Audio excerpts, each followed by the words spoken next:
সবার আগে সবার কাছে আমি ক্ষমা চেয়ে নিচ্ছি। আজকে ব্লগে আমার ছোট ছেলের ভয়েস খুব শুনতে পারবে, কারণ ওকে নিয়ে আমি ভয়েস দিচ্ছি সেই জন্য। তো যাই হোক বন্ধুরা, এদিকে রান্নাবান্না চাপিয়ে দিয়েছি, 2 দিনের ব্লগ একসাথে তোমাদের সাথে শেয়ার করছি।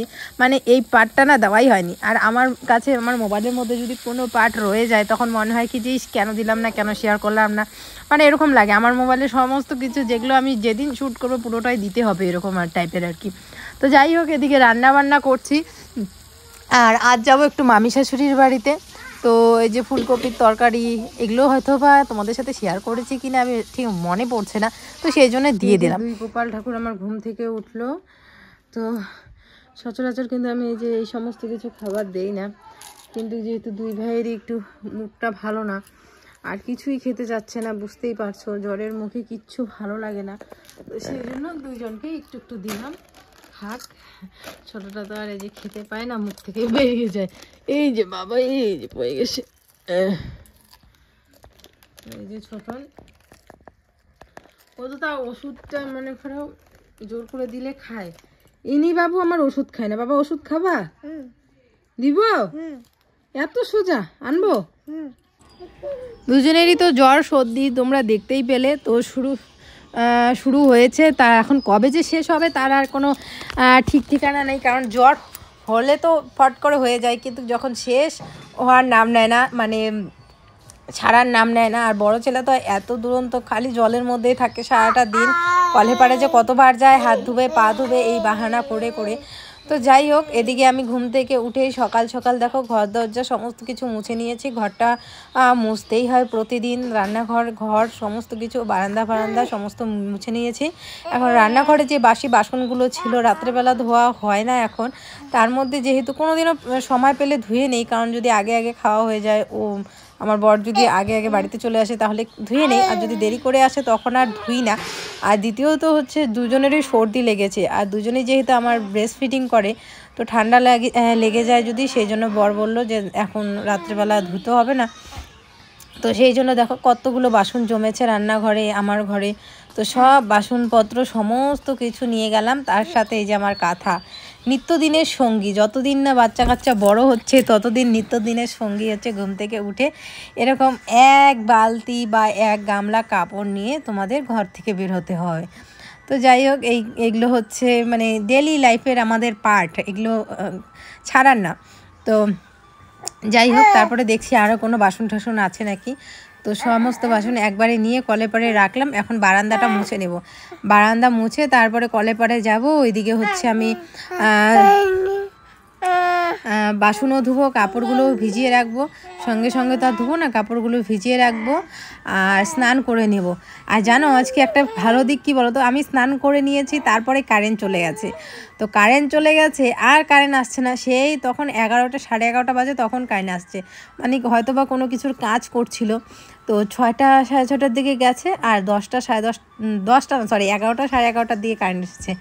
তো আমি এটাই বলছিলাম যে আজকে সকাল সকাল ভাগ্যিস কাজবাজ করে স্নানটা করে নিয়েছি, নাহলে আমার সেই স্নান করতে করতে কটা বেজে যেত ভগবান জানে।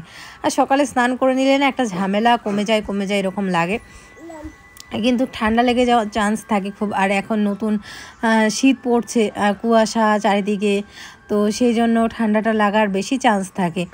তো কিন্তু কি করব বলো, স্নান ধান এই সমস্ত কাজবাজ তো করতেই হবে, না করলে তো আর আমাদের দিন চলবে না। প্রত্যেকেরই, শুধু আমার না, প্রত্যেকের হাউসওয়াইফদের এই সমস্ত কাজ করতেই হয়। তো কাজ নিয়ে এই জীবন আমাদের। তো যাই হোক, তোমাদের সাথে কথা বলতে বলতে বারান্দাটা মুছে নিয়েছি। তোমাদের না আমাকে কমেন্ট করে জানিয়েছিলে যে তোমার যে সেটা উঠে গেছে ঘরের, একটুখানি দেখিও। তো দেখি কালকের ভিডিওটা তোমাদের সাথে না হয় শেয়ার করব, যে আমার ঘরের যে আলপনাটা, ওটা একদম যে উঠে গেছে তা না, কিন্তু বেশ উঠে গেছে আর কি। মানে যদি 100%-এর মধ্যে 70%-ই উঠে গেছে আর কি। আমার ছেলে প্রচণ্ড ভয়েস দিচ্ছে, আমি জানি তোমাদের একটু হলেও খারাপ লাগছে হয়তোবা ভিডিওগুলো দেখতে তো বা শুনতে, কারণ ভয়েসের মধ্যে এরকম যদি ভয়েস দেয় আমার নিজেরই খারাপ লাগে, কিন্তু কি করব বলো, এখন ওকে তো কিছু করার নেই। বড়টাকে ওর বাবা নিয়ে গেছে একটুখানি ওইদিকে, তো সেই জন্য আর কি। আর যেহেতু সর্দি কাশি না, তো খুব খ্যান খ্যান করছে, কোথাও থাকতে চায় না। সর্দি কাশি হলে দেখবে বাচ্চারা সবসময় মার কাছেই থাকতে চায়। তো এই আর কি। তো যাই হোক, এদিকে দেখো যে কাপড় চোপড় সমস্ত কিছু নিয়ে আসলাম। তো এখন কাপড়গুলো ভিজিয়ে দিব। আর আজকে কাঁথাটার মধ্যে বড় ছেলে আজকে ইস্যু করে দিয়েছে, যার কারণে কাঁথাটা ধুতে হবে। নাহলে কাঁথাটা সেদিনই ধুয়েছিলাম, এখন ধোয়ার কোনো প্রয়োজন ছিল না। কিন্তু যেহেতু হিসু করে দিয়েছে আর এখন বড় হয়েছে, হিসু করলে বুঝতেই পারো গন্ধ করে, তো সেই জন্য কাঁথাটাও ধুয়ে দিব। তার সাথে বিছানার চাদর, আমার কয়েকটা নাইটি, তারপরে ওদের জামা তো আছেই। তো সমস্ত কিছু ধুয়ে দিব। ধুয়ে তারপরে বাসনগুলো মেজে নেব। বাসনগুলো মেজে স্নান করে নেব। ভাবছিলাম পুজোটা দিয়ে দেই, তো দেখে দিকে বড় ছেলে চলে এসছে বাড়িতে ঘুরে ঠুরে, তো সেই জন্য তাড়াহুড়ো করে ওর খাবারটা বানিয়ে নিলাম। আজকে দুধ ঠুধ কিছু খাওয়াবো না, এই সর্দি লাগলে না কিছু এমনিতেও খেতে চায় না। দেখি একটুখানি লাল চা বানিয়ে দিব, গোলমরিচ, আদা ঠাদা, তেজপাতা দিয়ে একটুখানি লাল চা বানিয়ে দিব মুড়ি দিয়ে, যদি খায়। এমনিতেও খেতেই চায় না। তো দেখো স্নান ধান করে একদম চলে আসলাম। সকালবেলায় কিন্তু ব্রেকফাস্ট হয়ে গেছে, ছেলেদের সবাইকে খাইয়ে দাইয়ে দিয়েছি। এখন হচ্ছে আমি ক্রিম মাখছি, তাহলে বুঝতে পারো আমি কখন ক্রিম মাখছি। তো ক্রিম ট্রুম মাখবো, এখন হচ্ছে মাথার মধ্যে চুল আঁচড়াবো, সিঁদুর পরবো, এই কাজগুলো করবো। আসলে ঘুম থেকে উঠেই এত তাড়াহুড়োর মধ্যে সমস্ত কাজ করে ফেলেই না, অনেক সময় তো এরকমও হয় কোনো দিন ক্রিম মাখার কথা ভুলেই যাই। তোমরা সবাই বলো নিজের যত্ন করবে, নিজের যত্ন করবে। আমি নিজে জানি নিজের যত্ন কোন টাইমটাতে করব সেটাই বুঝে পাই না। তো যাই হোক, এদিকে যখন ক্রিম মাখছি আর তোমাদের দাদাভাই জানি আমাকে কি কি প্রশ্ন করছে, কি কি জিজ্ঞেস করছে, সেই কথাগুলোর উত্তর দিচ্ছি।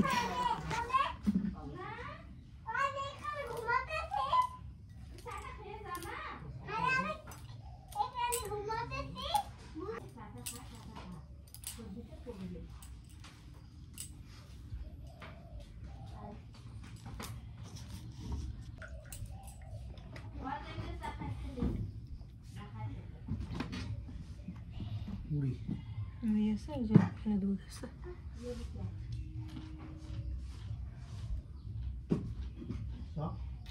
চা আছে, দুধটা খাওয়াবে। চা দুধের কাছে আমি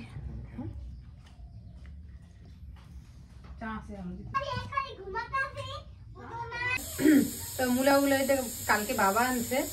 তো দেখো মূলাগুলো বেশ সুন্দর, একদম কচি কচি মূলা। তো মূলা আর বেগুন দিয়ে আলু দিয়ে ঘন্ট করব, আর তার সাথে হচ্ছে মুগ ডাল রান্না করবো। ব্যাস, আজকে আর বেশি ডাল করবো না। এ রাম, আগে বলতাম। মুগ ডাল দিয়ে দিছো? হ্যাঁ। আর এদিকে তোমাদের বল্টু, এখন ওর নাম হয়ে গেছে বল্টু। বল্টু কি করছে বলো? কি বলছিলে তুমি? কি বলছিলা? না, আর সকাল সকাল সকাল সকাল ওই সকাল সকাল কি করে মজা আলাদা?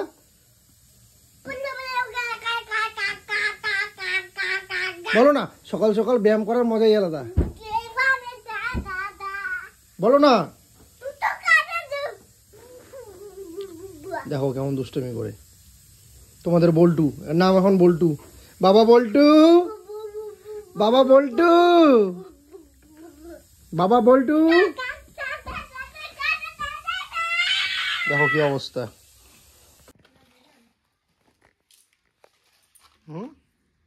পায়খানা জল নাই, জল কোথায় পাও? ওদের বাড়ি থেকে তোমার নিয়ে আসতে হবে।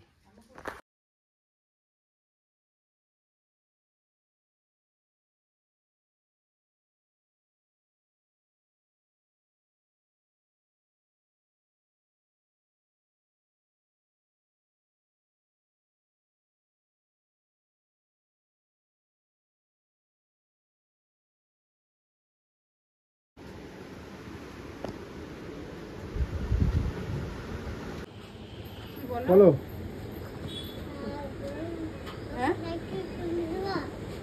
সাইকেল, সাইকেল দিব তো। হবে। 14 হবে না?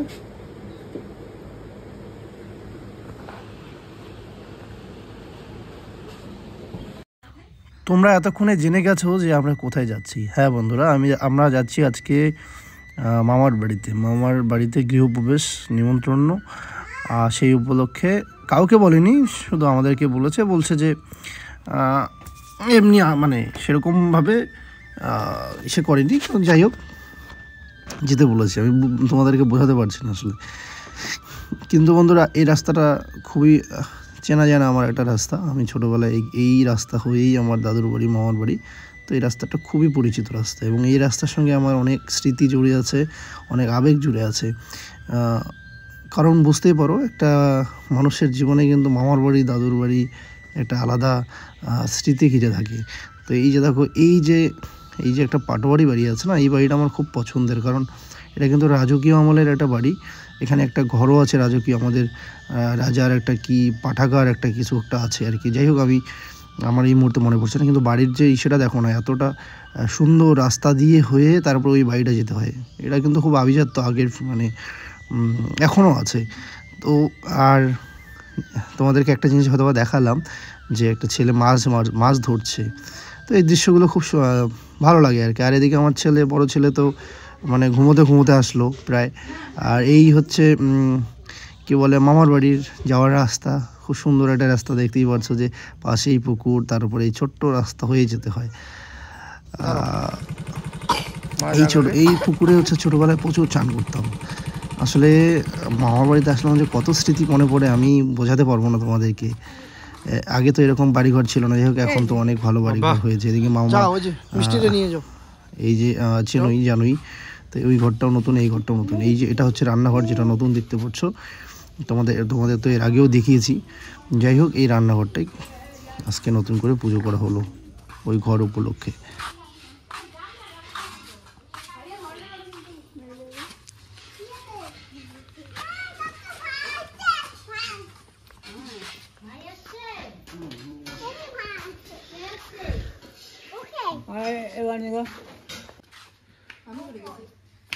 কাকার সাথে খেলো, কাকার সাথে, তাহলে কাকা চলে বলবে কি যে রাম আমার সাথে খেলে না।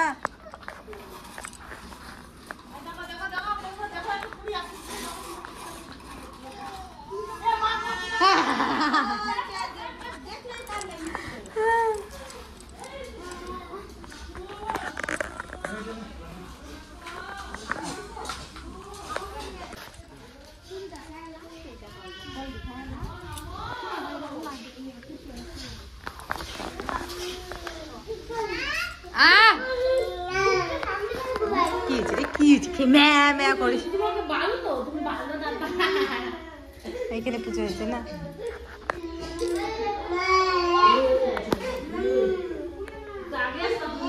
নারায়ণ পূজা না মামি, নারায়ণ পূজা হয়েছে, শিব পুজো। আগে আসবো, রান্না ঠান্না করলাম, সবাইকে খাওয়াইলাম, ওই দিদাকে খাওয়াইলাম, স্নান করাইলাম।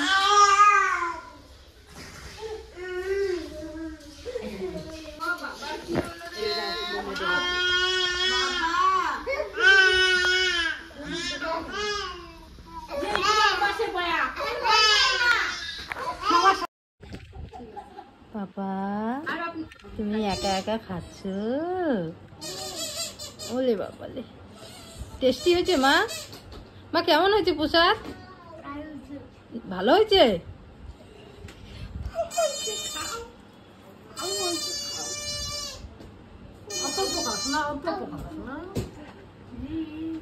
বাড়িতে ভাত মাখছি ডাল দিয়ে আর কি কি দিয়ে, আমার ছেলে খায়নি। এইখানে এসে মামি তো মামি বানাইছো পায়েস, টেস্টি হয়েছে না বাবা? মায়ের রান্না ভাল লাগে না? না বউ রান্না করছে, বউ রান্না করছে, বলো তোমার বউ রান্না করছে, বলো মাকে বলো। ওলে বাবা বলে, আচ্ছা আচ্ছা খাও খাও। ভাইয়াকে মিষ্টি এনে দেয়। হ্যাঁ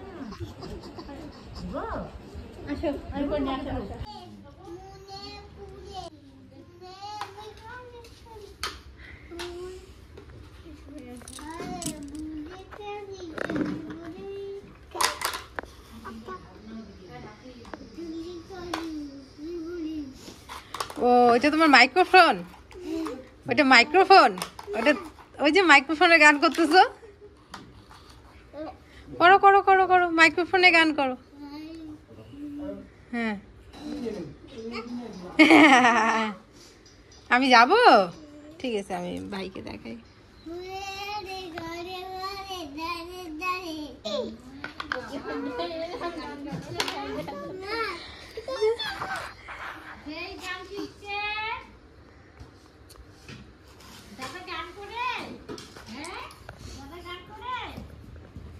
লজ্জা পাইছি এখন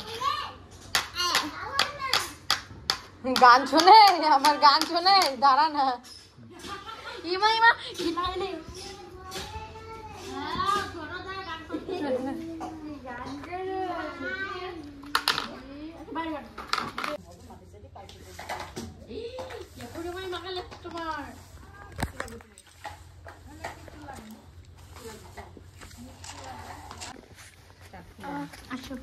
থাকো থাক, আমি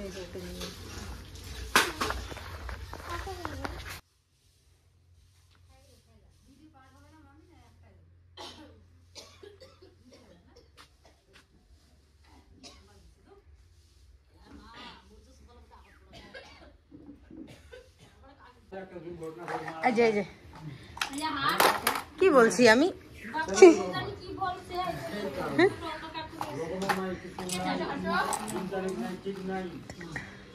ঘুম পাইছে বোধহয়, ঘুম। যাবা আমাদের বাড়িতে? চলো যাই, আমাদের বাড়িতে গাড়ি আছে, ঘোড়া আছে, গাড়ি আছে, ঘোড়া আছে।